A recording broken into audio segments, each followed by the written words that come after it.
Your government is rotten na tumechoka nayo sana. Wakenya tumechoka, tujachoka. Tumechoka. Na tena tunauliza Ruto, Wakenya wamechoka na wewe. Mbona unangangania Wakenya? Mbona unatungangania? Hatukutaki, hatutaki story yako. Mbona Viva comrades, viva.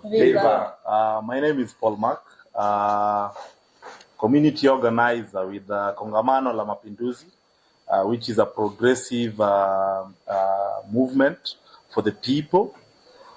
So we are here today. We have called you here today so that we can also give our press statement on the state of the nation regarding the issues that are currently taking place in the country. So I'll just dive into the statement. Kongamano la Mapinduzi wishes to express its position with regard to the prevailing political and economic situation in the country, and by extension, the state of the nation, which, as many of you are aware, is in dire straits. In June 2024, Kenyans rose up against an anti-people and punitive finance bill 2024 that sought to impose taxes on basic commodities such as maize flour, cooking oil, menstrual health products, etc. This bill further sought to tax burden the common mwananchi was only defeated through the collective voice and actions of the Kenyan masses who forced the state to withdraw it in its entirety.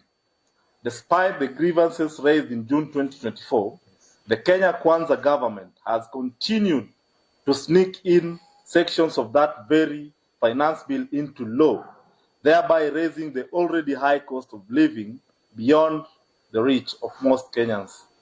This situation is further compounded by a bleak economic outlook that arises out of government wastage and corruption instead of additional investment in the social sector such as health and school.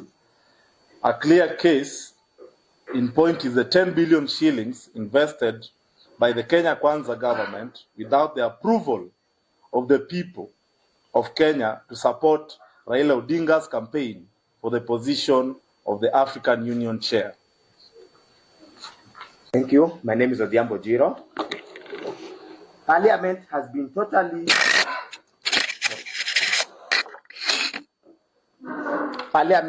totally captured by the executive, and every day churns out pieces of legislation that are anti-people and anti-land. The Seed and Plant Act that prohibits farmers from sharing or exchanging seeds, the Assembly and Demonstration Bill, and other absurd bills that seek to suppress the Kenyan voices. The Kenya Kwanza government also currently introduced a Social Health Insurance Fund, SHIF, to replace the previous Public Health Insurance Scheme, the National Health Insurance Fund.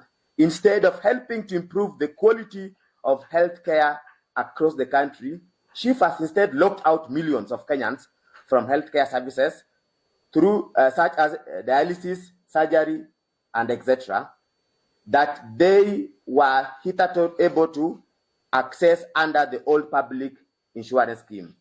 SHIF remains a poorly conceived and poorly executed idea whose only beneficiaries are the billionaire political elites that already controls the insurance sector and which now seeks to control the health sector. In 2024, Kenyans have witnessed an alarming increase in the number of abductions and enforced disappearances since the wave of the protest. This has happened during the protest, the Gen Z protest, and even now. Abduction squads driving in unmarked Subaru cars alleged to be under NIS and answerable only to State House and the senior state officials are prowling the country, implementing the law of the jungle in an attempt to reset the country to the lawlessness we had in the 80s and 90s.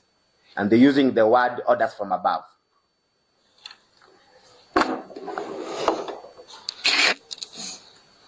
My name is Papicha Kariuki. I'm from the Kongamano la Mapinduzi. On 12 July 2024, Kenyans woke up to a shocking news of bodies dumped in a quarry a few meters from Kware police station in Mukuru slums.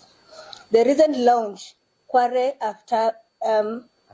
the Aftermath report by the Mukuru Community Justice Center has pointed out the numerous failures from the government to local institutions, including the religious institutions, which have failed to support the families of victims of this great tragedy. After this crisis, there has been 97 documented cases of femicide in the past 3 months. The political elite, meanwhile, have coalesced under the broad-based government that only serves their self-seeking interests, instead of focusing their efforts towards bettering the material condition and lived realities of Kenyans. They have focused their attention to settling political scores that are of no significant value to the Kenyan masses. The politicians are also currently engaged in a process of ethnic balkanization that seeks to reverse the gains made by the June protests that were largely tribeless. The current crop of leaders in Kenya remain a great social cancer and a stumbling block to the process of nation building. You can move to this.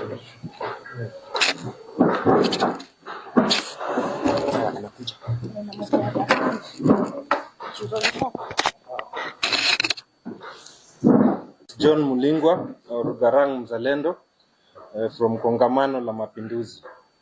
The Kenyans must smell the coffee and know that they are on their own. That this country can only change for the better if they come together to speak truth to power, and especially if they join progressive organizations such as Kongamano la Mapinduzi, Ukweli Party, and other organizations. Finally, as it stands today, we have a parliament that does not represent or serve the people who elected them as envisioned in the Constitution. It has been completely captured and became a rubber stamp for the executive. This must not continue unchallenged. Kenyans must, as a matter of life and death, rethink representation, especially when it comes to the current National Assembly, which need to be dissolved for not meeting the 2/3 gender rule, meaning this parliament is unconstitutional, corrupt, and cannot be salvaged. Viva comrades, viva. Viva. Yeah, that's the end of our statement. Yes. So we just want to highlight some of the key issues that have been put in this presser, and also just to add a few issues that we think are of serious national interest and value to the people of Kenya.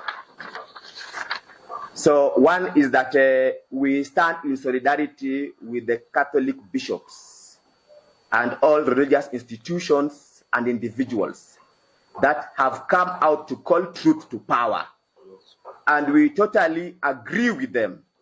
And we want to urge them to remain bold and strong, and that as you are faithfuls, we will not sit down when you are being covered. We will stand by the Catholic we are going through.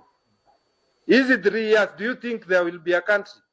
Hatutakuwa na nchi. These people will finish this nation, and as patriots, kama wazalendo wa Kenya, tusikubali hiyo, tukatae. So there is another thing that we've witnessed also lately during the people's assemblies. We've had progressive organizations that have been holding the people's assemblies, and we have seen the government sending the police to stop the people's assemblies from happening. Mr. William Samuel Ruto, why are you trying to shrink our civic spaces?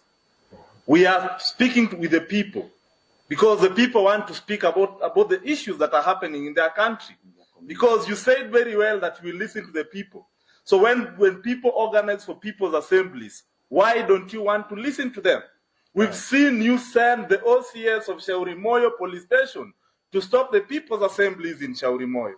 Yes. We've seen you send the OCS in Kilifi, in Malindi, to stop the people's assemblies from happening. Why are you after us? And why are you afraid of us? Why are you afraid of us? Yes. Because